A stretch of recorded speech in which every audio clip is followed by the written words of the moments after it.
나오네요. 귀한 찬양에 감사드립니다. 제가 3번 말씀드렸습니다. 그 3배로 감사하다는 얘기니까 그렇게 이해해 주시면 고맙겠습니다. 요람에서 무덤까지라는 표현이 있습니다. 제 기억이 맞다라면 복지와 관련되어서 처음 사용한 표현입니다. 사람이 태어나서 죽을 때까지 나라가 혹은 어떤 기관이 책임을 지겠다라는 의미 속에서 사용한 그런 표현입니다. 이 표현을 좀 빌려서 이렇게 사용해 보고 싶습니다. 사람은 요람에서 무덤까지 크고 작은 고난을 경험한다, 이렇게 표현해 보고 싶습니다. 누구나 인생을 살아가면서 고난을 경험하지 않는 사람은 없을 겁니다. 그런 의미 속에서 저는 수학적 표현이겠습니다마는 변수와 상수를 통해서 고난에 대해서 이렇게 좀 또 표현해 보고 싶습니다. 고난은 나에게만 주어진 변수가 아니라 모든 사람이 태어날 때부터 갖게 되는 상수다, 이렇게 표현해 보고 싶습니다. 그래서 어떤 종교는 인생을 고난이다 이렇게 표현하고 있는 이유가 여기에 있습니다. 고난을 인생을 살아가면서 변수로 생각할지 혹은 상수로 생각할지에 따라 그 사람의 삶이 달라짐을 발견하게 됩니다. 고난을 나에게만 주어진 변수로 생각하면 고난이 닥쳐오면 당황하고 부인하고 고난에 굴복함으로써 자기 자신의 인생을 스스로 비극으로 만들어 가게 됩니다.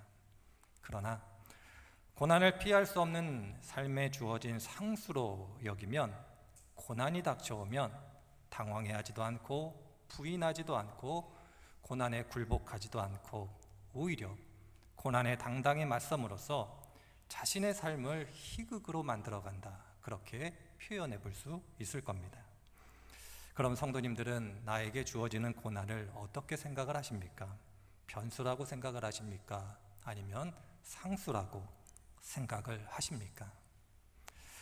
성경이 우리들에게 가르쳐 주는 바 그리스도인들은 고난을 변수로 생각하는 사람들이 아니라 상수로 생각하는 사람들이다, 그렇게 가르쳐 줍니다.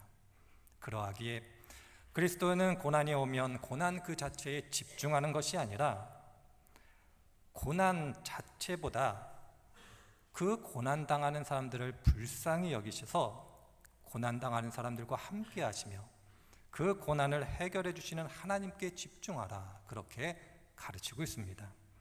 그럼으로써 고난당할 때 스스로 자신의 삶을 비극으로 만들지 말고 하나님을 의지함으로써 희극으로 만들어가라, 그렇게 성경이 우리들에게 가르쳐주고 있습니다.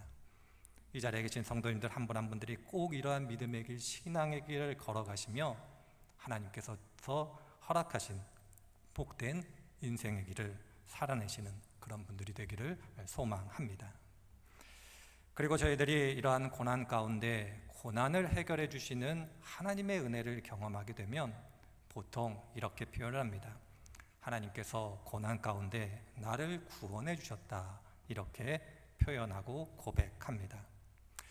어떤 의미에서 우리들이 하나님의 은혜를 구원받았다 그렇게 표현하는지 그 의미는 알겠지만 엄밀하게 이야기하자면 고난의 해결 혹은 문제 해결이 구원의 본질은 아닙니다. 성경은 고난의 해결 혹은 문제 해결이 구원의 본질이라 그렇게 이야기하고 있지 않습니다. 우리들이 계속해서 읽어오는 누가복음을 보면 많은 사건들이 있고 그 많은 사건들을 통해서 하나님께서는 놀라운 일이 일어났지만 그것이 구원은 아니다, 구원의 사건은 아니다, 그렇게 이야기하고 있습니다. 예를 들면 누가복음 4장에 나오는 가버나움 회당에 귀신 들린 사람을 고쳐 주었을 때 그것은 구원의 사건이 아니었습니다. 베드로의 장모를 고쳐준 것도 구원의 사건이 아니었고 안식일에 손 마른 사람을 고쳐준 것도 구원의 사건이 아니었습니다. 심지어 나인성 과부의 아들을 살려준 것도 구원의 사건이라 그렇게 성경은 이야기하고 있지 않습니다. 모든 사건이 각자 스스로 해결할 수 없는 문제 앞에 고난당하는 그러한 일이었지만 예수님께서 그 어려움, 그 고난을 해결해 주셨지만 성경은 구원의 사건으로 말하고 있지 않습니다. 예수님이 누구신가를 보여준 사건이고 예수님의 긍휼과 사랑이 어떠한가를 보여준 사건으로 설명할 뿐 구원의 사건으로 설명하고 있지 않다라는 것을 먼저 기억해야 합니다. 그런 의미 속에서 저희들이 고난의 해결 혹은 문제 해결을 구원으로 생각하는 그 순간 우리들의 믿음이 왜곡돼 잘못될 수 있다는 것을 기억해야 합니다. 많은 사람들이 시험에 빠지는 이유가 여기에 있습니다.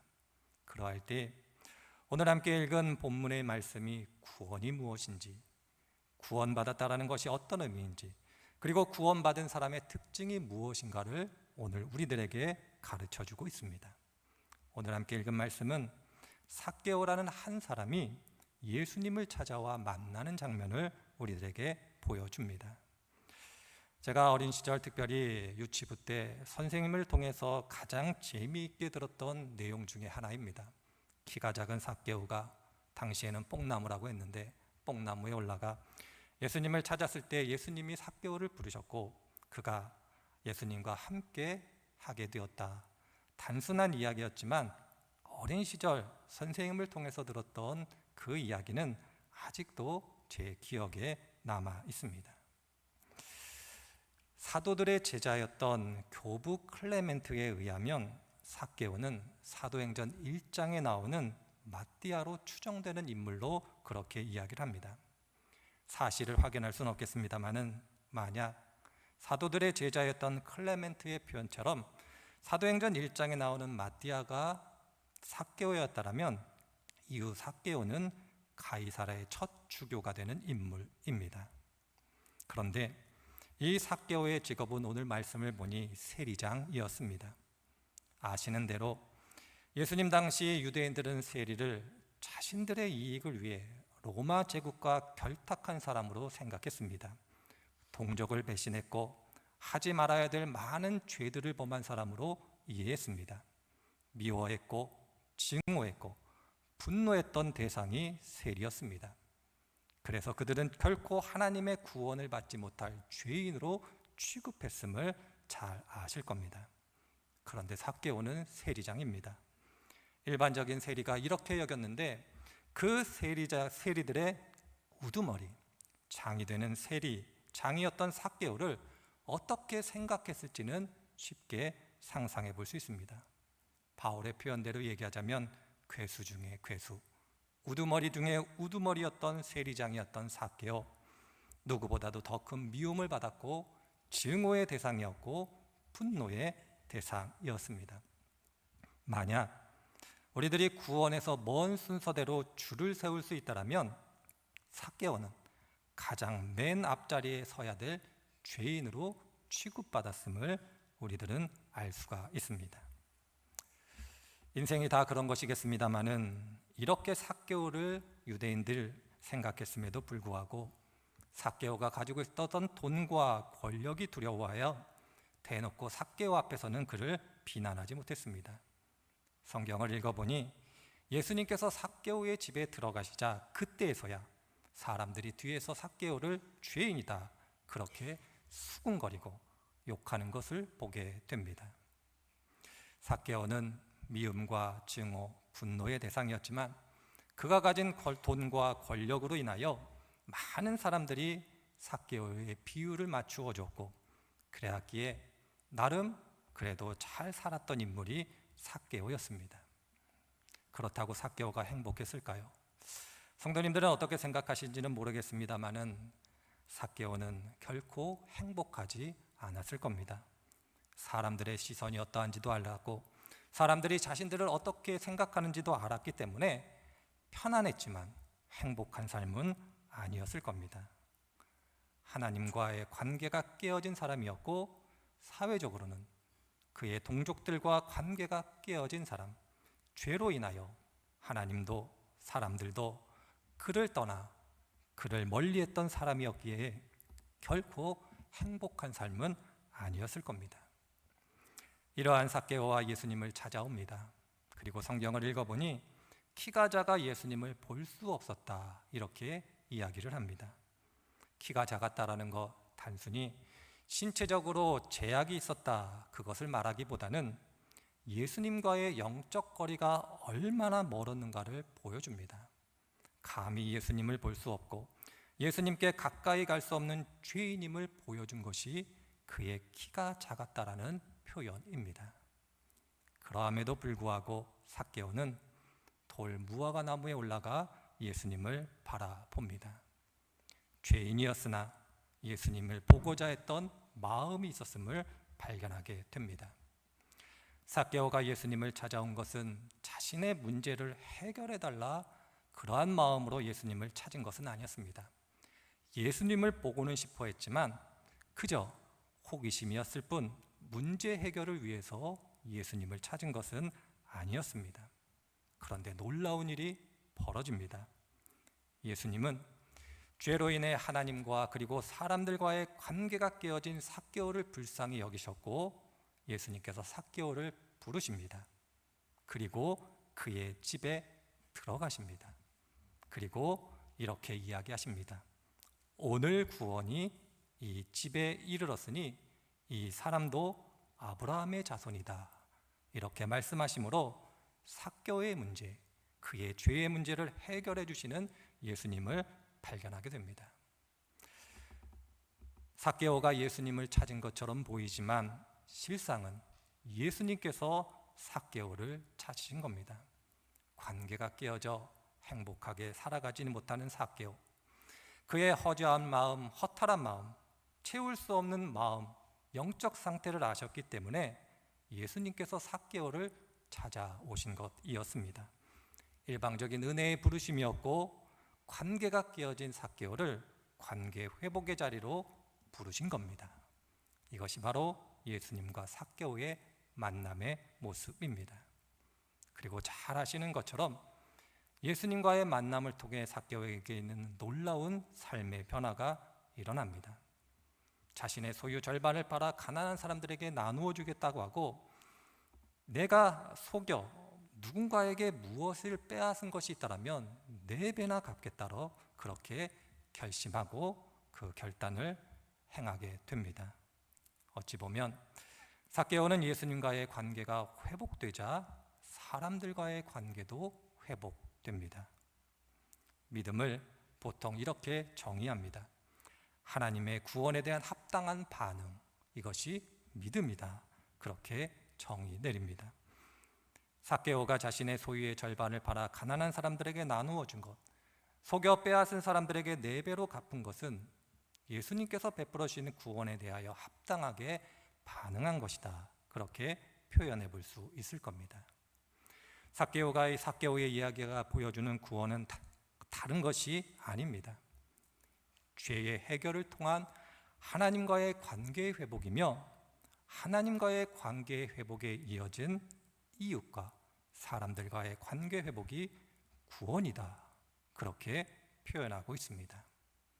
바로 이 이야기, 이 사건 속에서 우리들에게 중요한 신앙을 말씀이 던지고 있습니다. 그것은 무엇이냐면 하나님과의 관계 회복은 은혜이지만 사람들과의 관계 회복은 소명이라는 겁니다. 다시 말씀드리겠습니다.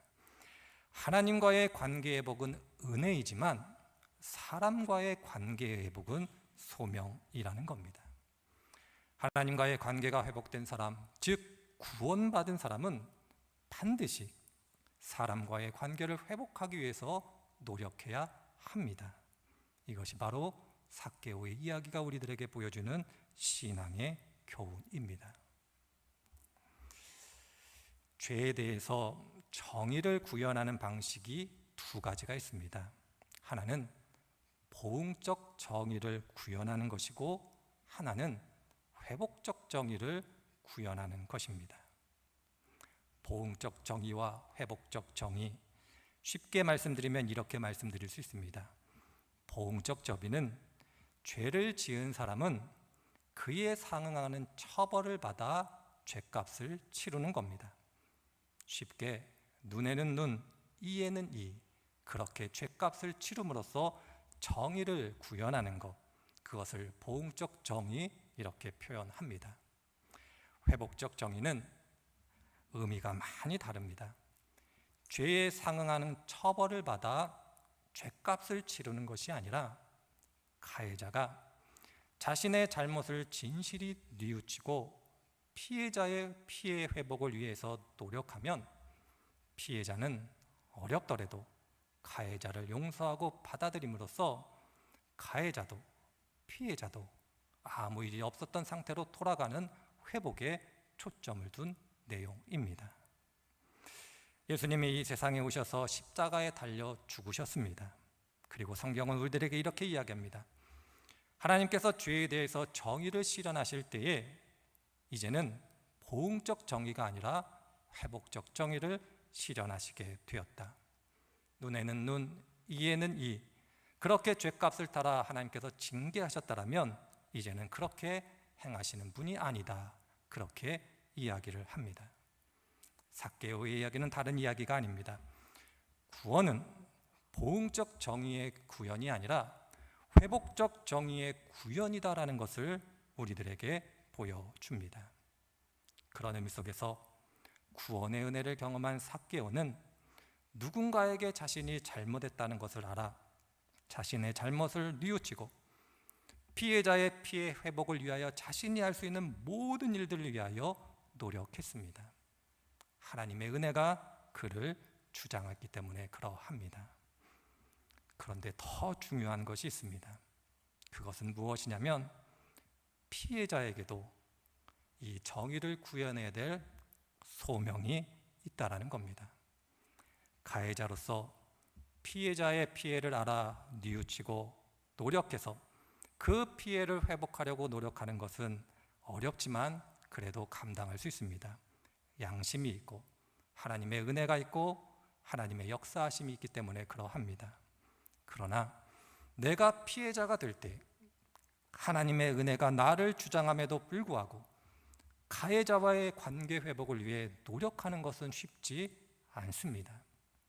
성경이 말하는 바 악을 악으로 갚지 말고 그를 위해 복을 빌고 그를 사랑하고 기도하고 용서하라는 것, 이것은 말처럼 쉽지 않습니다. 가해자에게 관계 회복이 소명이듯 피해자에게도 관계 회복은 소명이다라는 것을 기억해야 합니다. 저희들은 많은 경우 가해자에 집중해서 회복을 이해합니다. 잘못을 뉘우치고 피해 회복을 위해서 노력하고 그리고 그에 합당한 책임을 짐으로써 회복을 이루라, 그렇게 이야기를 합니다. 그러나 성경은 한 발자국 더 나아가 가해자뿐 아니라 피해자도 회복을 위해서 노력하고 애쓰고 힘써야 된다, 그렇게 이야기를 합니다. 그런 의미 속에서 예수님께서 우리들에게 가르쳐 주신 주기도문을 기억해야 합니다. 마태복음 6장 12절을 보면 5번째 기도가 이렇게 기록되어 있습니다. 우리가 우리에게 죄 지은 사람을 용서하여 준 것 같이 우리 죄를 용서하여 주시옵소서, 이렇게 기도하고 있습니다. 이것을 헬라어 원문에 충실히 번역하면 이렇게 번역해야 됩니다. 우리가 우리에게 빚진 자들에게 탕감하여 준 것처럼 우리의 빚을 탕감하여 주소서, 이렇게 번역하는 것이 헬라의 원문에 더 가까운 번역입니다. 마태복음에서 우리말 번역은 죄로 번역되어 있지만 원문은 빚, 채무로 기록되어져 있습니다. 성경에서 왜 죄를 채무, 누군가에게 빚진 것으로 설명하고 있을까 저희들은 생각해 보아야 할 것입니다. 혹여 인생을 살아가시면서 누군가에게 빚져본 적이 있으십니까? 1,000원을 빚질 수도 있고 10,000원을 빚질 수 있고 10만 원을 빚질 수 있습니다. 저는 다른 사람에게는 빚져보지 않았지만 저희 아이들에게는 빚져본 적이 있습니다. 과자 사 먹으러 갈 테니 1,000원만 빌려달라, 이렇게 얘기했던 적이 몇 번 있습니다. 그러면 고맙게도 아이들이 돈을 빌려줍니다. 제가 우리 아이들에게 돈을 빚졌다고 해서 누군가가 저를 도덕적으로 비난하지는 않을 겁니다. 그런데 중요한 게 있습니다. 빚은 반드시 갚아야 합니다. 빚을 갚지 않으면 도덕적 비난에서 끝나는 것이 아닙니다. 처벌도 각오해야 합니다. 성경이 왜 죄를 빛에 빗대어 이야기하고 설명할까요?